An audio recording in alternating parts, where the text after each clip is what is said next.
Dootha media power of news. Hi hello welcome to Dootha media. ఇడ్లీలు తినటం మంచిదేనా? ఉదయాన్నే చాలామంది బ్రేక్ఫాస్ట్ చేస్తుంటారు. ఇందులో హెల్దీ అని ఇడ్లీ తింటారు. కొంతమంది ఇళ్లలో చేసిన ఇడ్లీ తింటే మరికొంతమంది బయట హోటల్స్లో తింటారు.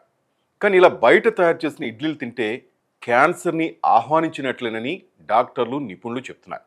ఇడ్లీలు చాలామంది ఫేవరెట్ బ్రేక్ఫాస్ట్. ఎందుకంటే హెల్దీగా ఉంటుంది, స్టీమ్ పై ఉడికిస్తారు, అలాగే నూనె ఉండదు ఎక్కువగా. అందుకే ఇడ్లీలకే అందరు చాలామంది ఓటేస్తారు. అయితే వీటిని ఇంట్లోనే చేసుకుని తింటే పర్లేదు, కానీ బయట కొనుక్కొచ్చి తింటే మాత్రం రోగాలను ఆహ్వానించినట్లే. నేను చెప్పేది నిజం. ముఖ్యంగా క్యాన్సర్ను కొని తెచ్చుకునేట్లని తెలుస్తోంది. దీనికి కారణం కూడా లేకపోలేదు. బయట హోటల్స్లో ఇడ్లీలను తయారు చేసేటప్పుడు చాలామంది ప్లాస్టిక్ షీట్పై ఇడ్లీ పిండిని వేసి ఉడికిస్తున్నారు.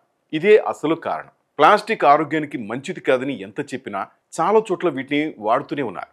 తాగే టీ కప్స్ నుంచి తినే ప్లేట్స్ వరకు వీటి వాడకం కూడా పెరిగిపోతోంది. దీనికి కారణం ఇవి చాలా తక్కువ ధరకి దొరకడమే కాకుండా ఈజీగా దొరుకుతాయి. అందుకే చాలామంది షాప్ ఓనర్స్ వీటిని వాడుతున్నారు. సాధారణంగా ఇడ్లీలను ఓ గుడ్డపై పిండి వేసి ఆవిరిపై ఉడికిస్తుంటారు. అయితే కొంతమంది వ్యాపారులు గుడ్డ కంటే ప్లాస్టిక్ కవర్ వాడడం బెటర్ అనుకుంటున్నారేమో. ప్లాస్టిక్ షీట్ వేసి అందులో ఇడ్లీ పిండి వేసి ఉడికిస్తున్నారు.